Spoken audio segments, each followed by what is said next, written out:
할렐루야. 주님 우리를 사랑하십니다.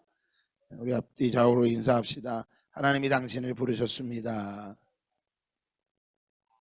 네, 주님이 우리를 부르셨기에 오늘도 우리가 주님 앞에 나오게 됨을 믿습니다. 드디어 긴 시간을 우리는 성경 한 장으로 모든 게 끝나지만 무려 57년 동안 열왕기하 21장에 므낫세와 아몬에 이르기까지 무려 57년 동안이나 하나님의 이름이 그 땅에서 예루살렘에서 오늘 우리 예루살렘을 위하여 평안을 구하라. 예루살렘을 사랑하는 자는 형통하리라.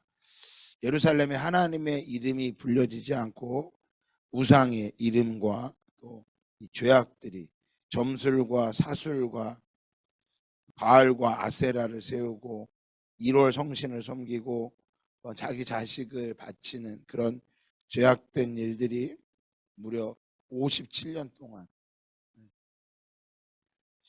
여러분 이 정도 되면 57년이 되면 더 이상 무슨 소망이 있겠어요. 36년 동안 우리나라가 일제 압제를 받아서 지금도 그거 가지고 서로 분쟁을 일으키는데 지금 몇 년이에요? 70년 정도 흘렀는데도 지금도 그거 가지고 오르니 트르니 그거 가지고 싸우는데 그 흔적이 남아있는데 무려 57년 동안이나 하나님의 이름이 땅에 떨어졌는데 이 땅에 무슨 소망이 있겠어요? 더 이상 하나님의 이름이 다 사라져버린 것 같은데 그때 하나님이 세우신 왕이 있죠. 그 왕이 누구예요?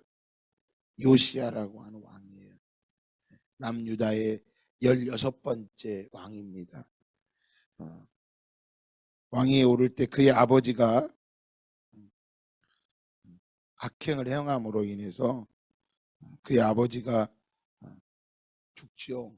부하들에 의해서 반역을 당해서 죽고 나서 그가 8살이 됐을 때 그 부하들에 의해서 왕이 됩니다.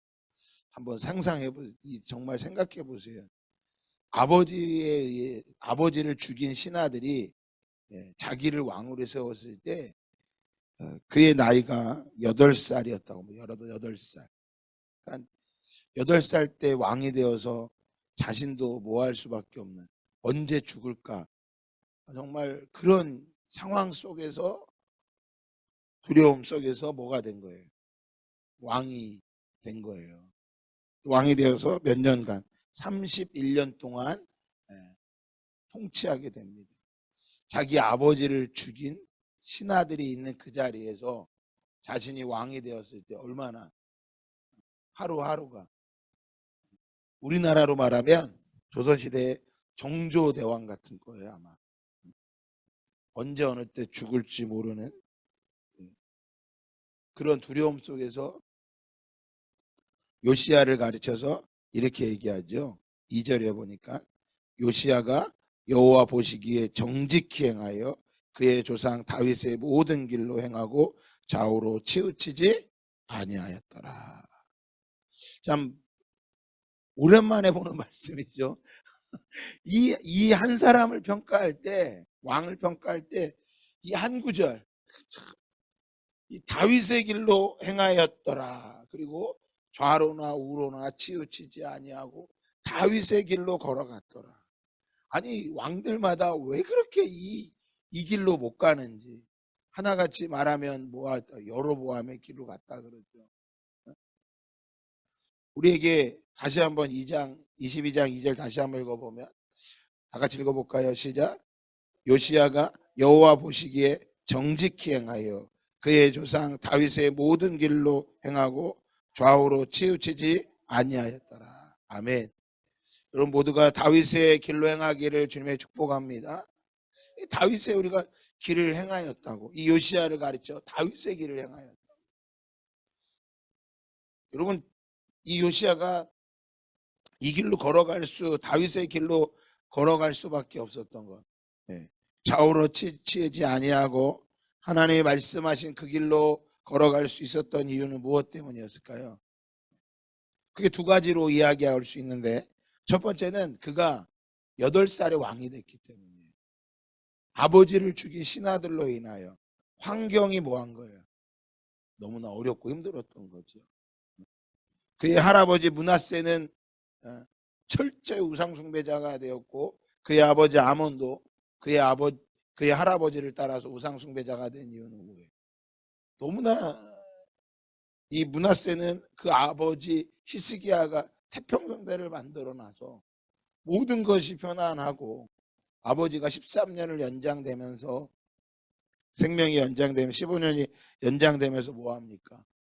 그 속에서 왕이 됐기에 굳이 므낫세가 하나님을 찾지 않아도 되고, 그로 인해서 끊임없이 뭐하게 됩니까? 우상을 숭배했다면, 요시야는 8살에 왕이 돼서 자신도 언제 어느 때 뭐 할 수밖에 없는, 죽을 수밖에 없는, 자기 아버지를 죽인 신하들이 지금 그 앞에 있는 거예요.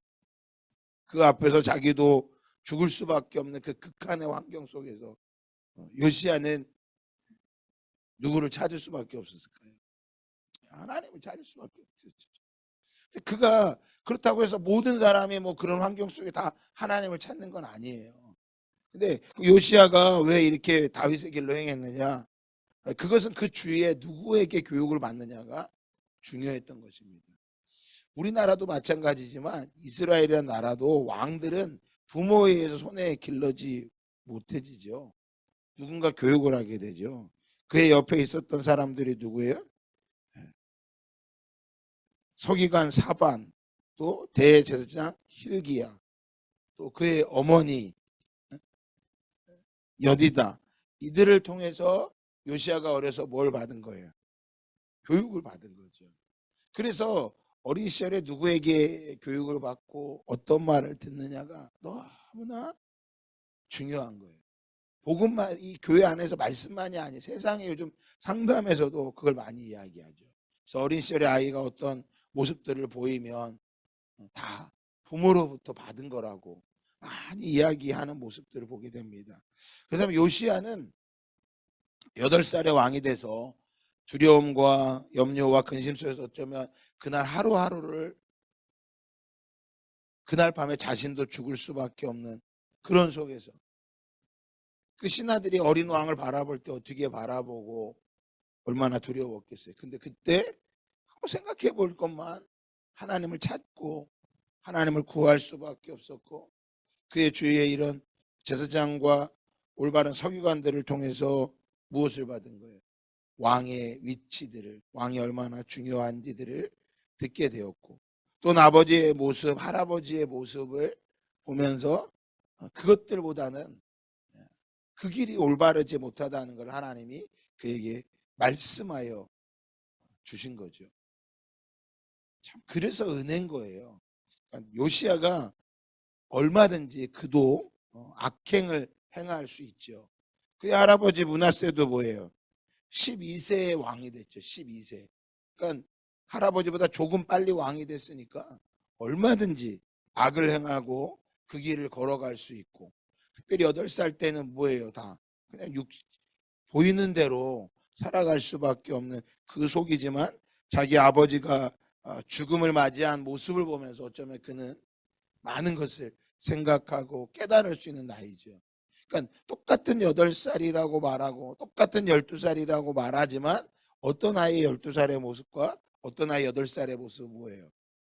다르죠. 그러니까 이런 상황과 환경이 나로 하여금 원망과 불평을 만들게도 하지만, 늘 제가 말씀드리지만 우리가 조금 생각을 해야 됩니다. 정말 말씀을 읽고 생각을 해야 됩니다라고 제가 많이 강조를 하잖아요. 그냥 세상에서 원리가 이러니까 이렇게 가야 되는 게 아닙니다. 종종 전도를 하다 보면 이렇게 얘기해요. 저는 불교입니다. 저희 아버지 엄마도 그때부터 다 불교입니다. 그럼 제가 꼭 이렇게 물어봐요. 불교가 뭔지 아니 너? 불교는 잘 모른다 그래요. 대부분이다. 불교는 종교가 아니에요. 철학이에요. 철학. 그래서 불교의 이야기를 들으면 어떻게 인생을 살아야 된다, 이거를 가르쳐 주는 거예요. 특별히 우리나라의 불교 같은 경우는 이 유교의 영향을 받아 더 그게 강합니다. 사람들이 다 어떻게 살아야 된다고요? 업을 쌓아야 되고. 그래서 종종 대화를 하다 보면 이 장로님, 집사님, 권사님 중에서 크리스찬이라고 하면서 종종 이렇게 업보가 그래서 업보. 이 업보라고 하는 건요.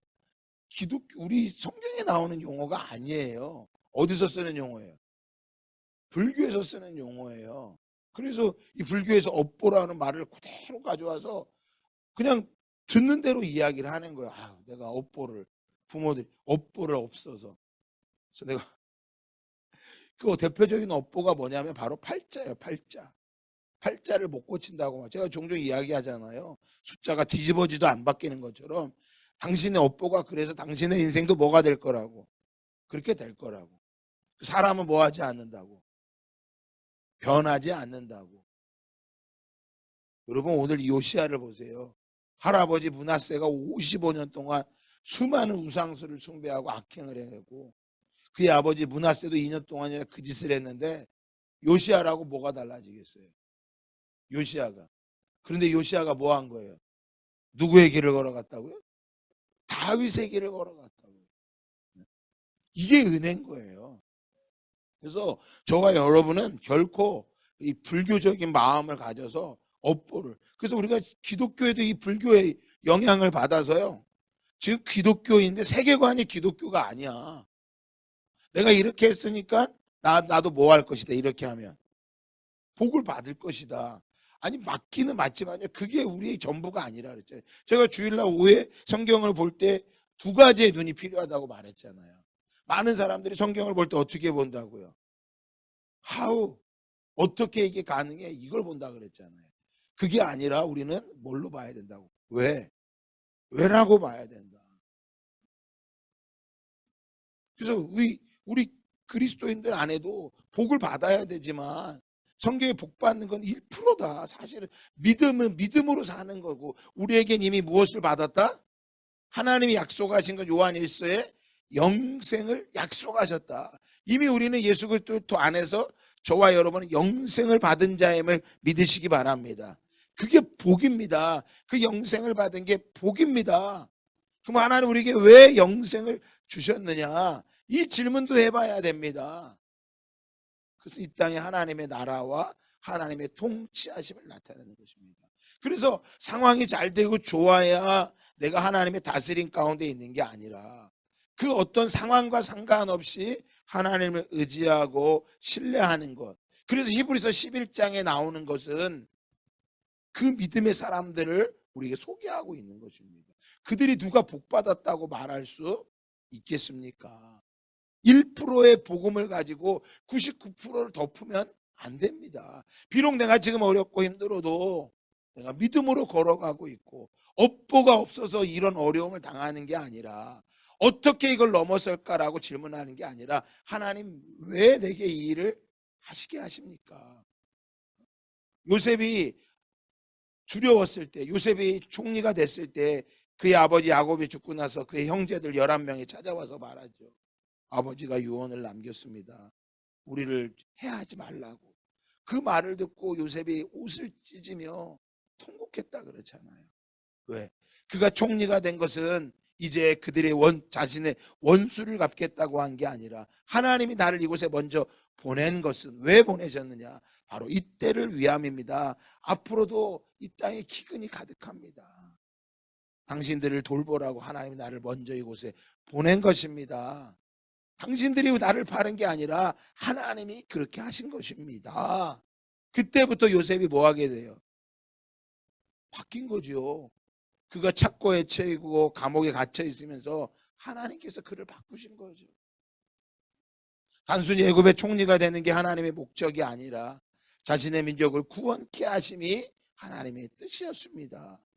저절로 요셉에게 고개를 숙이게 됐죠.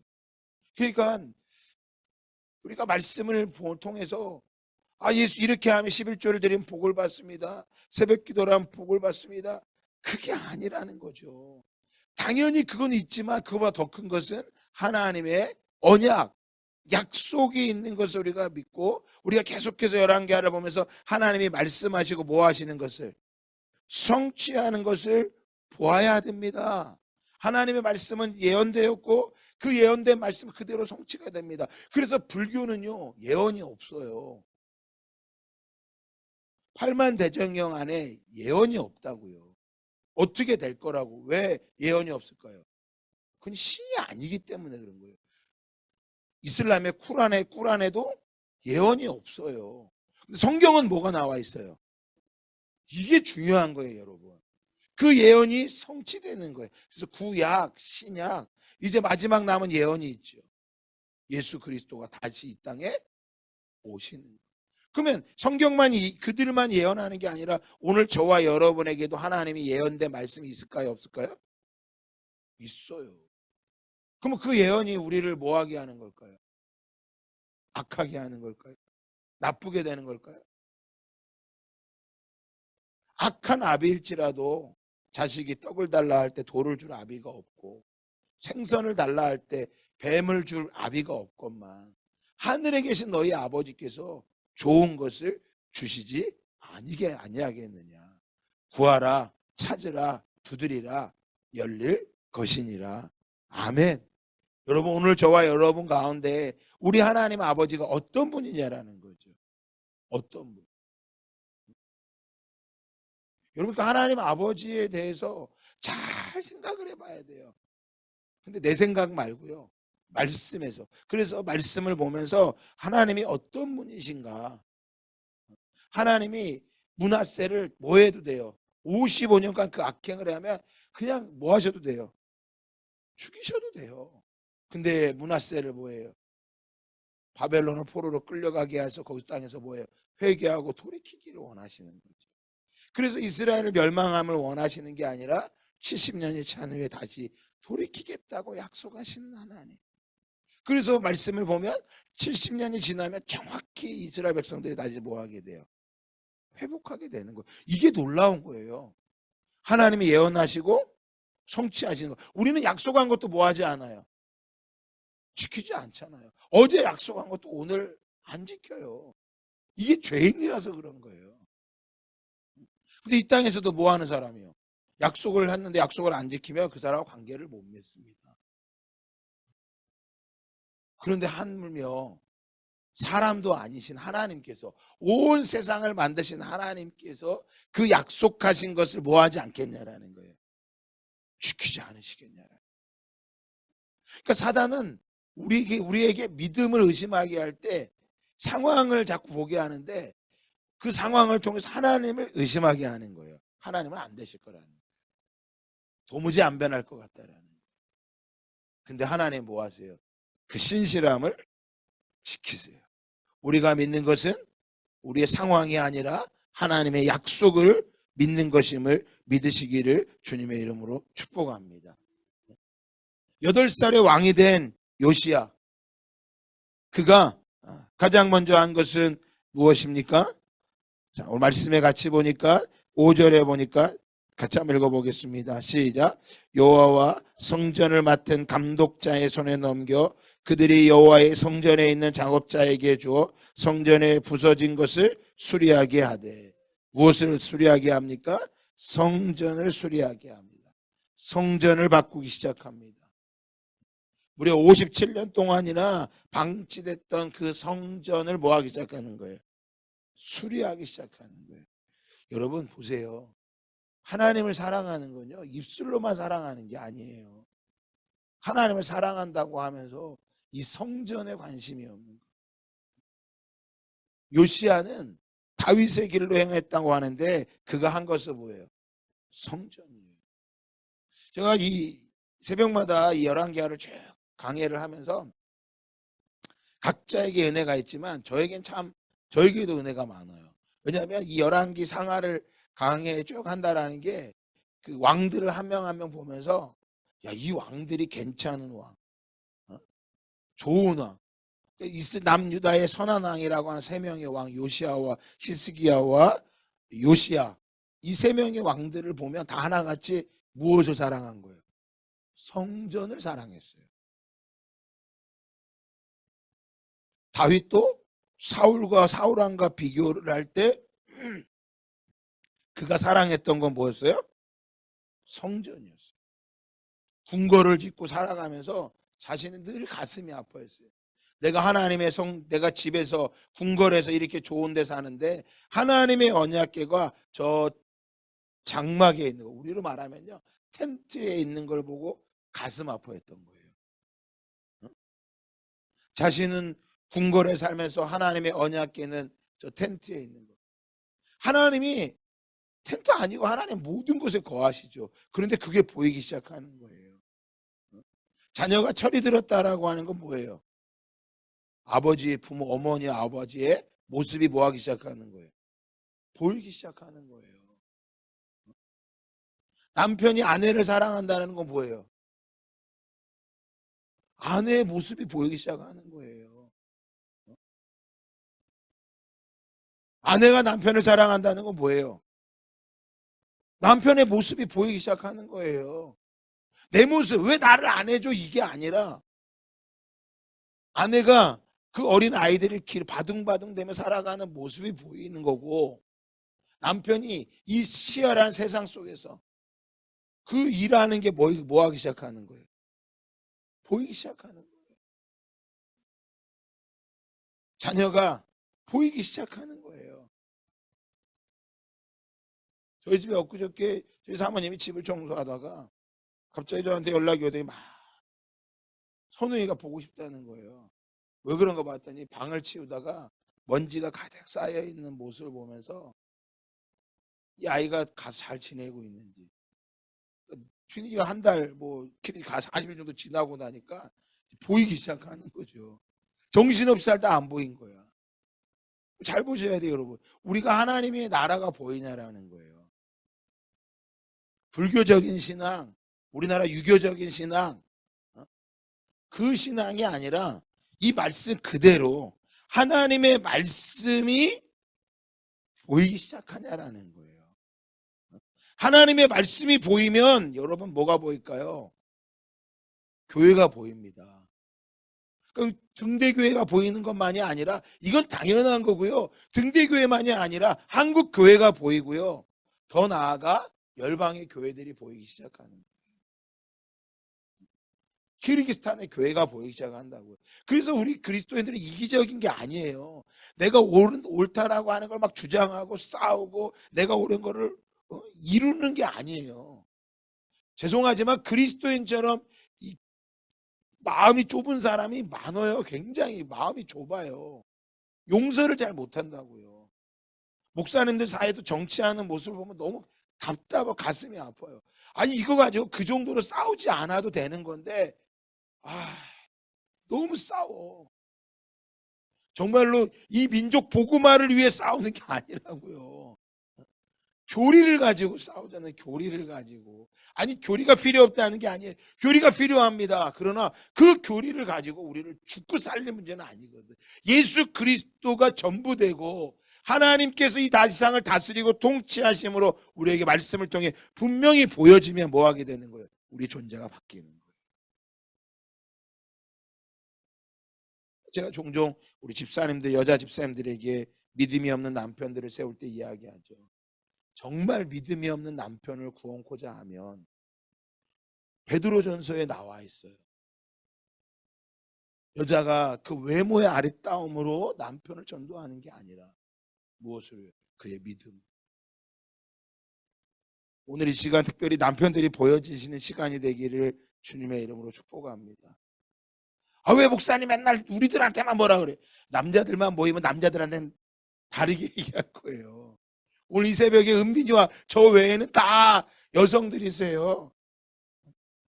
그리고 성경은요, 세상은요 남자들이 움직이는 게 아니야. 여자들이에요. 자매들이라고요. 주님 눈을 열어주십시오. 보게 하여 주십시오. 성전을 수리하다가, 부서진 성전을 수리하다가 무엇을 발견합니까? 8절에 보니까 다 같이 읽고 마칠까요? 시작. 대제사장 hil기야가 서기관 사반에게 이르되 내가 여호와의 성전에서 율법책을 발견하였노라 하고 hil기야가 그 책을 사반에게 주니 사반이 읽으니라.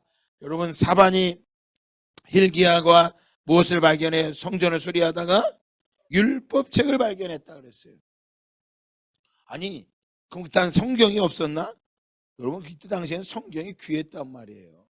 우리처럼 인쇄술이 발달돼 갖고 성경을 누구나 갖고 있는 시대가 아니라 성경이 드물었단 말이에요. 그 성전을 수리하다가 뭐 한 거예요? 말씀을 발견한 거예요.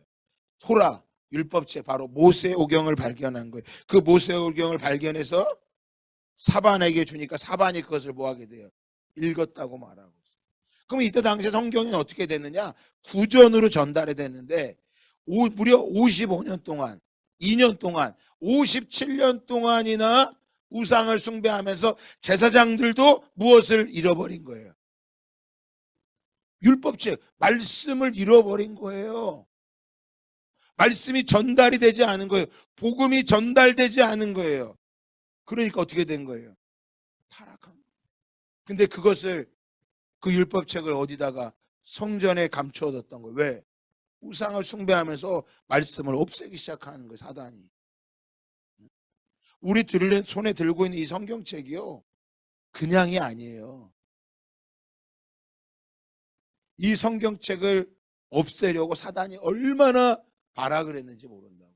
근데 그 성경책이 어디에? 성전 어딘가에 숨겨져 있다가 그 성전을 수리하다가 그 율법책을 발견하고 율법책을 읽고 그 율법책을 누구에게요? 누구에게 갖다 줬을까요? 왕에게 갖다 준 거예요. 여러분, 오늘 이 아침에 여러분의 삶 속에 말씀이 다시 한번 중심이 되고 말씀 앞에 세워지는 삶이 되기를 주님의 이름으로 축복합니다. 주 선한 능력으로 하시네, 그 크신 발로 나 붙드시네. 절망 속에 흔들리지 않고 사랑하는 주 얼굴 구하리. 고백합시다. 주 선한 능력으로, 주 선한 능력으로 하시네, 그 크신 발로 날 붙드시네. 아멘. 그렇습니다. 절망 속에도 흔들리지 않고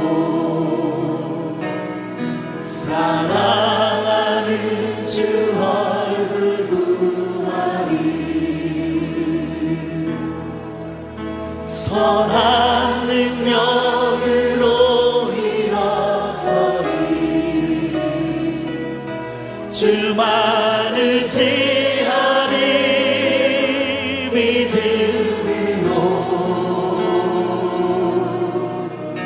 우리 고대 안에 주 오실 그날 영광의 새날을 맞이하리.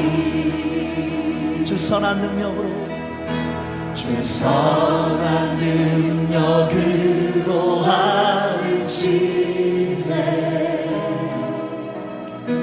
그 크신 발로 날 붙드시네. 아멘. 절망 속에도